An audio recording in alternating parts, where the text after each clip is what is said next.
Sebelum kasus penipuan 1,3 miliar rupiah, ajudan pribadi pernah berurusan dengan polisi karena ponsel curian. Akbar Pera Baharudin alias ajudan pribadi yang juga terkenal sebagai si konyol, kini berurusan dengan polisi setelah disangkakan kasus dugaan penipuan dan penggelapan yang merugikan korban hingga miliaran rupiah. Ajudan pribadi dijemput oleh anggota kepolisian dari Polres Metro Jakarta Barat pada Minggu tanggal 12 Maret tahun 2023 yang lalu di Kota Makassar, Sulawesi Selatan. Sebelum adanya kasus dugaan penipuan dan penggelapan yang dilakukan oleh ajudan pribadi pada tahun 2021 yang lalu, pernah juga berurusan dengan polisi karena ponsel curian. Penangkapan ajudan pribadi dengan dugaan penipuan dan penggelapan yang merugikan korbannya hingga total 1,3 miliar rupiah membuat heboh jagat maya. Ajudan pribadi sendiri sudah lama tidak terdengar namanya, akan tetapi saat namanya kembali disebut-sebut netizen malah terlibat kasus penipuan dan penggelapan. Kasat Reskrim Polres Metro Jakarta Barat, Andri Kurniawan sendiri telah menyampaikan jika benar sosok selebgram ajudan pribadi diamankan di kantor polisi.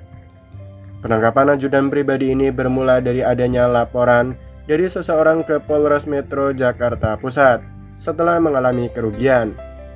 Hanya saja Andri Kurniawan masih enggan menyebut sosok korban yang dirugikan oleh ajudan pribadi.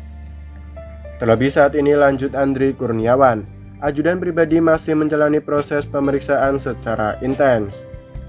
Andri Kurniawan menjelaskan atas dugaan penipuan dan penggelapan yang dilakukan ajudan pribadi, dirinya dikenakan dengan pasal 378. Pada 17 Februari tahun 2021 yang lalu, ajudan pribadi pernah berurusan dengan kepolisian saat berada di Bandara Soekarno.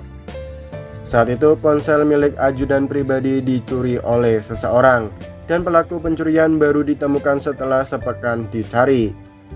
Dikutip Hops.id dari suara.com, adapun sosok pelaku pencurian ponsel milik ajudan pribadi, ada seorang perempuan berusia 47 tahun berinisial S. Pada saat itulah ajudan pribadi selain memaafkan S karena telah mencuri ponselnya, S juga diberi sejumlah uang oleh ajudan pribadi. Ajudan pribadi dikenal sebagai ajudan Sekjen Asosiasi Jasa Konstruksi Nasional, Andi Rukman Karumpa. Selama melakukan pengawalan terhadap bosnya, ajudan pribadi kerap berfoto bersama dengan orang-orang yang ditemui oleh Andi Rukman Karumpa, termasuk diantaranya pengusaha, polisi, hingga selebritas.